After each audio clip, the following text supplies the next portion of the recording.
दोस्तों नमस्कार। बीजेपी बदली, कांग्रेस बदली, आरएसएस भी बदल गई, मंडल कमंडल की राजनीति भी बदल गई। बीजेपी जिन 3 मुद्दों के आश्रय वोटों का ध्रुवीकरण करती थी, उन मुद्दों को भी पलट दिया गया। नई परिस्थिति में अर्थव्यवस्था को लेकर ऐसा पाठ इस देश के सामने रखा गया जिसमें कॉरपोरेट और सत्ता के बीच कोई लकीर आपको दिखाई ना दे। इस देश के सार्वजनिक उपक्रमों को भी बेचा गया और निजीकरण को इस देश के सिस्टम में तब्दील भी किया गया।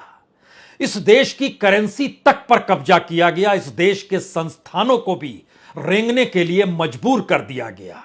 और इस देश में क्या मीडिया की पहचान जो फोर्थ पिलर के तौर पर कभी कही जाती थी, वो रेंगने नहीं लगी, वो गायब हो गई। यह कौन सी परिस्थिति बीते 9 बरस में एक शख्स ने इस देश की सियासत की जिस इबारत को लिखा, ऐसी इबारत इससे पहले कोई भी सत्ता लिख नहीं पाई।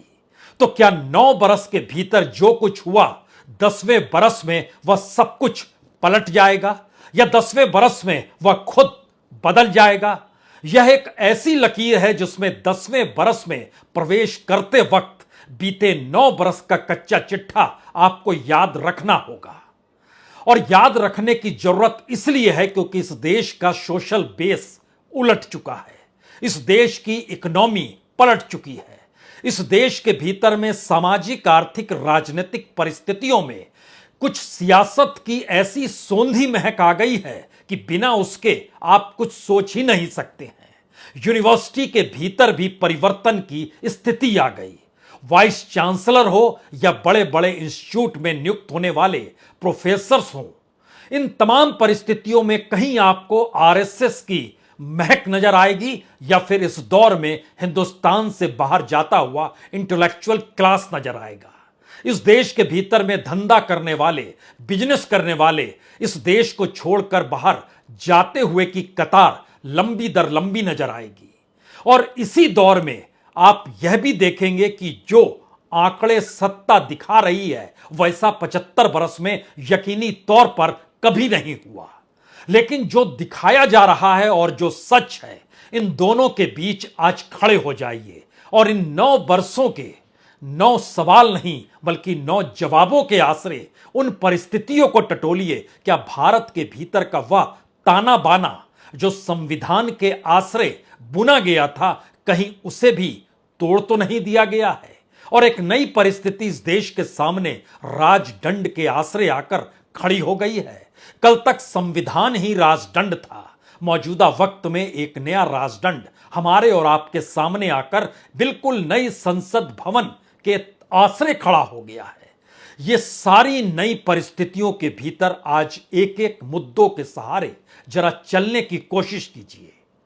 इसलिए जरूरी है क्योंकि आपको यह याद रखना जरूरी है कि अब 10वें बरस में प्रवेश कर चुके हैं।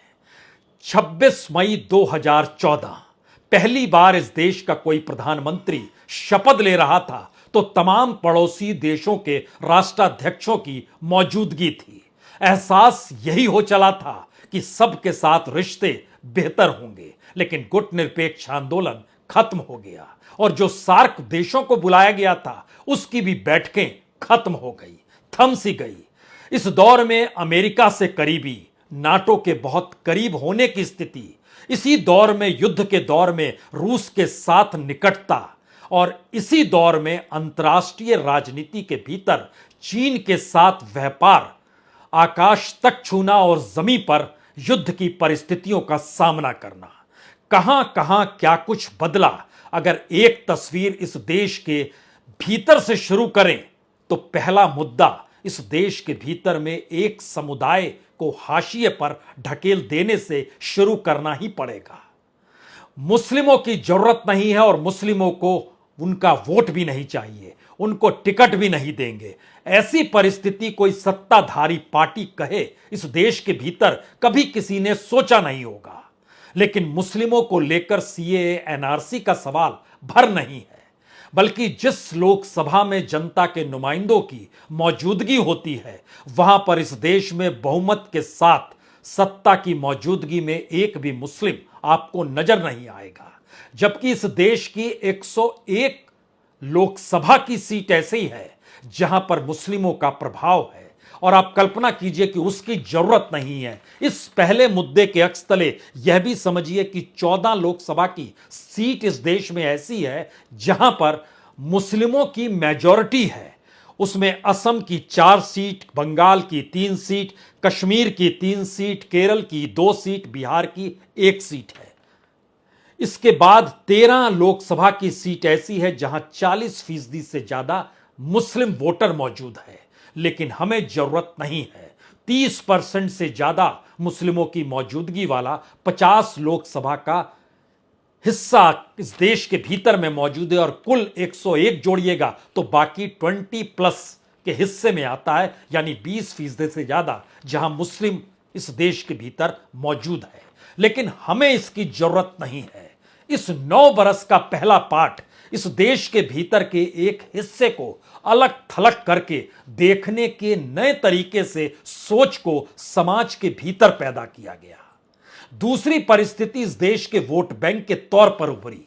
इससे पहले मुस्लिम एक वोट बैंक था, दलित एक वोट बैंक था, यादव भी एक वोट बैंक था, जाटव भी एक वोट बैंक था। मंडल कमंडल की राजनीति जब उफान पर थी तो उसमें हर जाति को लेकर वोट बैंक बनाने की परिस्थिति थी। लेकिन खुले तौर पर दूसरे मुद्दे में प्रधानमंत्री का ऐलान होना कि वह दरअसल ओबीसी प्राइम मिनिस्टर हैं, इस देश में ओबीसी वोट बैंक के जरिए और प्रधानमंत्री का अपनी जाति को बताकर इस देश में वोटों के ध्रुवीकरण करने की यह एक नई सोच थी।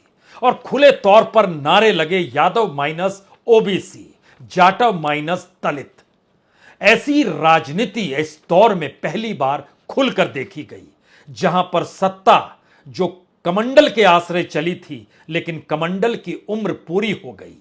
पूरी इसलिए हो गई कि जिन मुद्दों के आश्रय लगातार बीजेपी वोटों के ध्रुवीकरण की सोचती थी और अटल बिहारी वाजपेयी तक के काल में उन 3 मुद्दों को ठंडे बस्ते में डाला जाता था, यह प्रधानमंत्री मोदी की मौजूदगी और 9 बरस का हिस्सा है जिसमें अयोध्या का राम मंदिर हो, समाधान कर दिया गया। धारा 370 को हटाना हो, समाधान कर दिया गया। कॉमन सिविल कोड को लेकर चुप्पी मत थामिए, जहां जरूरत होगी जिक्र करेंगे, होगी तो उत्तराखंड में भी जिक्र होगा, कर्नाटक में भी जिक्र होगा। सत्ता में जहां जहां आएंगे राज्यवार उसको उसी रूप में लागू करेंगे या फिर सियासत साधेंगे। यह दूसरा मुद्दा चुनाव के इर्द गिर्द, वह भी जाति समीकरण के आश्रय चल रहा था। तीसरा मुद्दा इस देश के भीतर में 4th पिलर डेमोक्रेसी का मीडिया पर कब्जा करके उभरा। और मीडिया पर कब्जा करने का मतलब यह नहीं था कि बंदूक तान दी गई हो, बल्कि नए तरीके से एक नया सिस्टम, बिजनेस मॉडल का खड़ा कर दिया गया, जिसके ऊपर जो अपराध हैं उन अपराधों को ठंडे बस्ते में हम डालेंगे। आपको जो मुनाफा होता है उस मुनाफे की लकीर हम खींचेंगे। आप जिस बिजनेस मॉडल पे खड़े हैं और जिसके आश्रय मीडिया जैसे संस्थान को चलाते हैं, उसमें भी इलेक्ट्रॉनिक मीडिया जिसमें एक पूंजी लगती है, उसे भी हम ही चलाएंगे। तो आप हमारे हिसाब से चलिए। और मीडिया चलना तो दूर, दौड़ने लगा। इस रफ्तार से दौड़ने लगा कि कभी कभी जिसने अपने अनुकूल किया था वह भी सोचने लगा, मैंने ये तो नहीं कहा था और इसी ने कह दिया ये, इससे बेहतर और क्या हो सकता है। यह इस देश का तीसरा बड़ा मुद्दा था। चौथा मुद्दा इस देश के भीतर में चुनाव ही सबसे महत्वपूर्ण है और चुनाव में जीत इस देश का राजदंड है।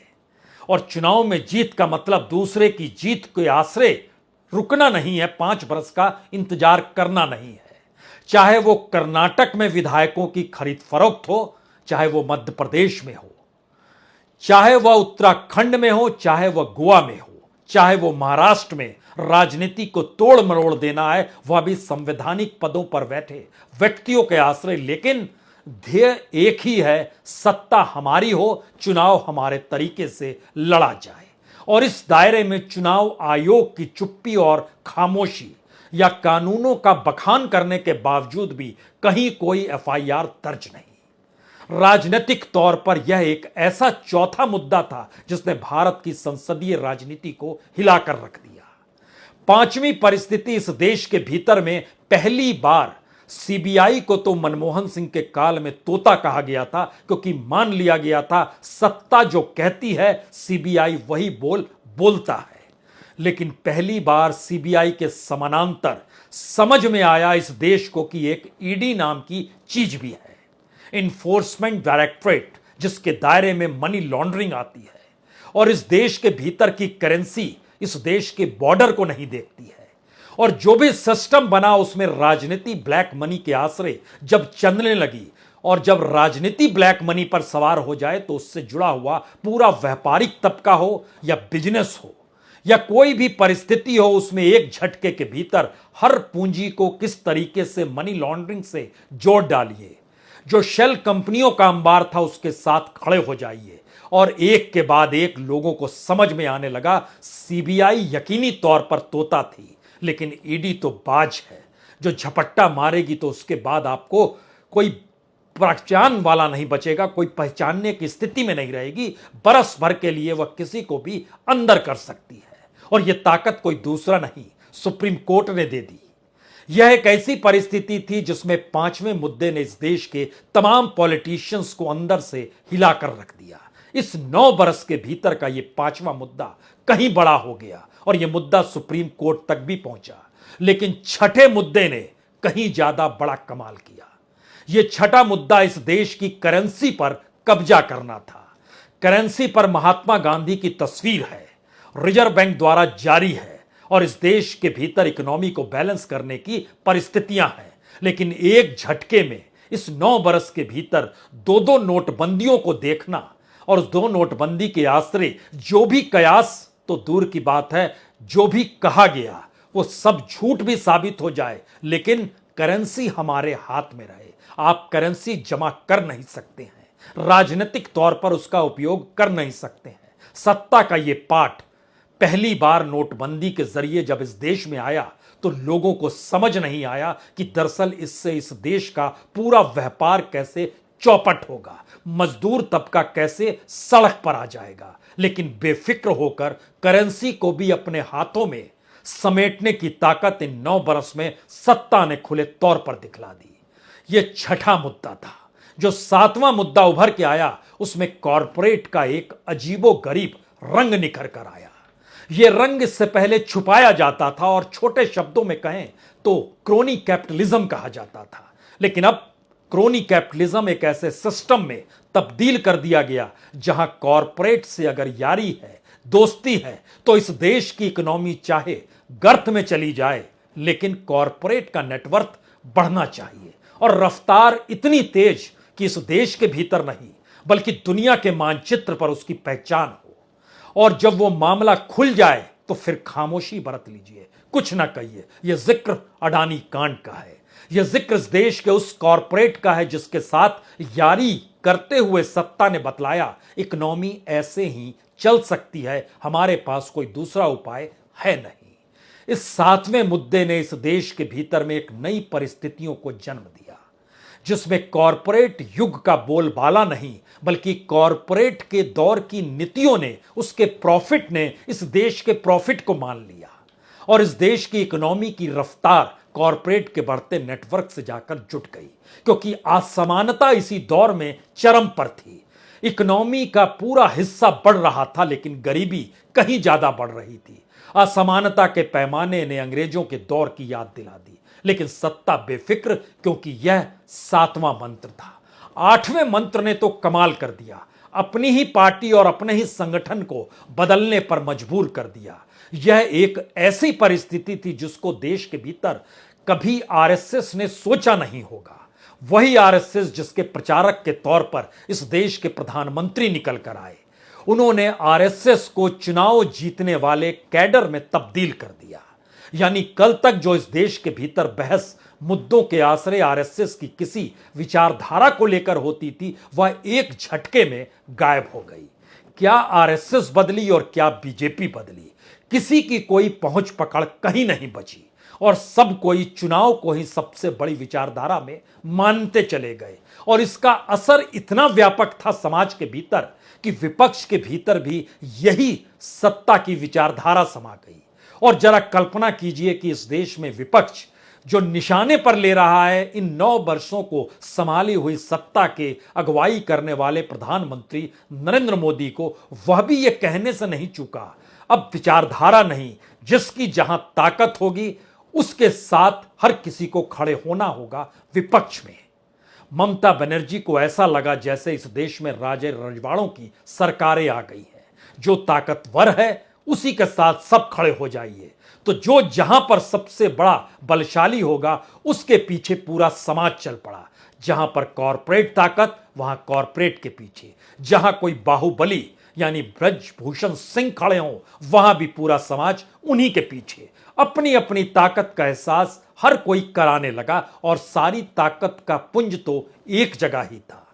उस जगह का नाम भी जनता के कल्याण के साथ जोड़ा गया और रेसकोर्स से एक झटके में जन कल्याण मार्ग के तौर पर पहचान पा गया। इस 8वें मुद्दे ने इस देश के भीतर में जब सत्ताधारी पार्टी को बदला, उससे जुड़े आरएसएस तक को बदल दिया और आरएसएस के भीतर के सारे सवाल गौण हो गए और जो मुद्दे पुराने थे उनको समाधान की दृष्टि में लाकर जब खड़ा कर दिया तो एक सवाल हर किसी के भीतर समा गया जो 9वें मुद्दे के आश्रय खड़ा था। क्या यह देश वन मैन वन शो की दिशा में है? एक ही व्यक्ति सब कुछ है? वही संसद है, वही चुनाव आयोग है, वही न्यायपालिका तो नहीं है और वही इस देश के भीतर में नए संसद भवन के तौर पर भी तो नहीं है। वह अपने आप में एक इंस्टीट्यूशन है, वो अपने आप में ईडी है, वो सीबीआई है, वो क्या कुछ है। इस देश के किसी कैबिनेट मिनिस्टर की कोई पहचान नहीं है। इस देश के उन राज्यों के मुख्यमंत्री जो बीजेपी के हैं, जिनकी सत्ता दिल्ली में है, उनकी अपनी पहचान कुछ नहीं है। जिनकी जो पहचान थी वो हाशिए पर चले गए, जो हाशिए पर नहीं जा रहे थे उन्हें हाशिए पर ढकेल दिया गया और बताया यही गया और पाठ नए नए तरीकों से गढ़ा गया। यह देश युवा है, युवाओं को आगे आने का मौका देना चाहिए। इस देश के भीतर में सबको मौका मिलना चाहिए। इस देश के भीतर में किसी की पहचान पकड़ राजनीतिक या सामाजिक तौर पर जिसकी भी होगी तो उसे अब उस जमीन को छोड़ना होगा। यह एक ऐसा मैसेज था जिसके दायरे में हर कोई सिमटता चला गया, क्योंकि ताकत एक ही जगह सिमटी हुई थी। और यह वन मैन वन शो का खेल 9 बरस तक इस देश के भीतर चलता रहा। इन 9 मुद्दों के बाद जब 10वां साल इस देश के भीतर आकर खड़ा है तो पहली बार यह नजर आ रहा है कि इस देश का जो सोशल बेस है वो डगमगाने लगा है राजनीतिक सत्ता के लिए। ओबीसी वोट बैंक को चैलेंज करने के लिए मुस्लिम दलित आकर खड़ा हो चला है और उनके साथ आदिवासी भी आकर खड़ा हो चला है। ओबीसी वोट बैंक के भीतर भी सेंध लगने लगी है और जिस हिंदुत्व के नारे के आश्रय देश के भीतर 80-20 का खेल खेला जाता था वह बचते और सिमटते हुए सिर्फ उत्तर प्रदेश में बचा। एक राजनीतिक प्रयोग गुजरात का उन 9 बरस से पहले का और इस 9 बरस के भीतर एक दूसरा राजनीतिक प्रयोग उत्तर प्रदेश के भीतर का। लेकिन जो सोशल बेस झटके में डगमगाया है और चुनाव परिणाम को बदलने की दिशा में उभरा है, उसने दरअसल इन 9 बरस की राजनीतिक सत्ता को इस 10वें बरस में लाकर बदलाव की दृष्टि से खड़ा कर दिया है। और शायद इसीलिए यह 10वां बरस बहुत मायने रखता है। मायने इसलिए नहीं रखता है कि यह 10वां बरस परिवर्तन की दिशा में बढ़ेगा। यह 10वां बरस दरअसल सत्ता को बचाने के लिए संघर्ष करता हुआ कुछ इस अंदाज में दिखाई देगा जिसकी कल्पना हो सकता है ईडी को लेकर या चुनाव आयोग को लेकर या न्यायपालिका को लेकर या करेंसी को लेकर या कॉरपोरेट को लेकर इससे पहले कभी विपक्ष ने की नहीं होगी। जो तमाम फेरिस्त इस देश के भीतर में पॉलिटिशियंस की है, नेताओं की है, पार्टियों के अध्यक्षों की है, उनके सामने इस 10वें बरस में क्या कुछ होगा यह सिर्फ आप कल्पना कर सकते हैं। यह एक नई परिस्थिति का 10वां बरस है जो बीते 9 बरस से बिल्कुल हटकर है, क्योंकि 9 बरसों में देश बहुत मुद्दों को लेकर अभ्यस्त हो गया। सत्ता के ऐलानों से उसके कान भर गए। वह सोचने लगा, समझने लगा, जानने लगा। डिग्रीधारी भी सोचने लगा और जिसे असंगठित क्षेत्र में रोजगार कल तक मिलता था, आज उसके पास रोजगार नहीं है, वह भी सोचने लगा। 5 किलो मुफ्त अनाज लेने वाला भी सोचने लगा, और इस दौर में जो करेंसी किसी तरीके से बचाकर रखता था वह भी सोचने लगा कि सबकी हथेली तो खाली हो जाएगी अगर यह सत्ता 10वें बरस के बाद यह परिस्थितियों को इसी रूप में आगे बढ़ाती चली गई। तो यह सवाल इसलिए क्योंकि जिन 9 मुद्दों के आसरे इस देश के सामने इसके सोशल बेस पर पहली बार हमला खुले तौर पर हुआ है, उसमें इस देश के बेसिक स्ट्रक्चर पर हमला हुआ है। सवाल यह नहीं है कि करप्ट इससे पहले कौन नहीं था और करप्शन को सिस्टम में तब्दील किसने नहीं किया। ऑर्गेनाइज्ड क्राइम के तौर पर सत्ताओं ने क्या पहले काम नहीं किया है, कोई इनकार नहीं कर सकता है। 1947 के बाद से यानी जीप स्कैम से लेकर अगर चलना शुरू करेंगे तो आज तक की परिस्थिति में धीरे धीरे भारत की राजनीति ने करप्शन को कैसे अपने हिसाब से मोनेटाइज करना भी सीख लिया, यह भी एक नया पाठ था। लेकिन जो आखिरी सवाल इस देश के साथ जुड़ा है वह 9 बरस में नहीं छुपा है, वह 10वें बरस में छुपा है। जिस 10वें बरस में इस देश के भीतर का हाशिए पर पड़ा हुआ तबका, खाली पेट पड़ा हुआ तबका, इस देश के विकसित होने का ख्वाब दिखाने वाले को देखते हुए खुद गरीब से आगे बढ़ पाने की सोच लिए हुए तबका, ये तमाम बातें उस तबके के भीतर है जिसकी दृष्टि में इस देश का विपक्ष नहीं है। इस देश के विपक्ष के आगे हटकर वो सत्ता की मौजूदगी और बीते 9 बरस के कर्मकांड को देख रहा है। और शायद इसीलिए इस दौर में जो चीजें बदली हैं उसने इस देश के भीतर में युद्ध की परिभाषा भी बदली, विदेश नीति को बदलते हुए भी देखा, करेंसी को लेकर सरकार के नए नजरिए को भी समझा। और इस परिस्थिति में पहली बार यह भी समझ में आ गया हर किसी को कि दरअसल इस देश का सोशल बेस का मतलब वह ताना बाना था जो बुना गया था संविधान के तौर पर और माना गया था कानून के राज के तौर पर, उसे बिखरते हुए इन 9 बरसों ने अगर देखा है तो 10वां बरस फैसले का बरस है। और फैसला जब होता है और जनता अगर समझती है तो उस फैसले की दिशा में बीते 9 बरस उसे बार बार याद आने चाहिए।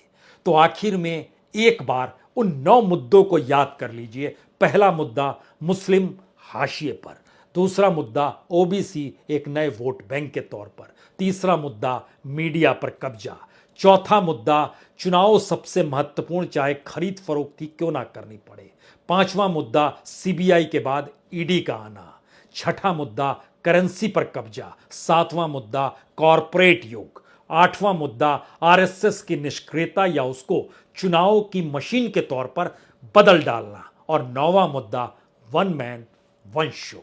बहुत बहुत शुक्रिया, बहुत बहुत शुक्रिया।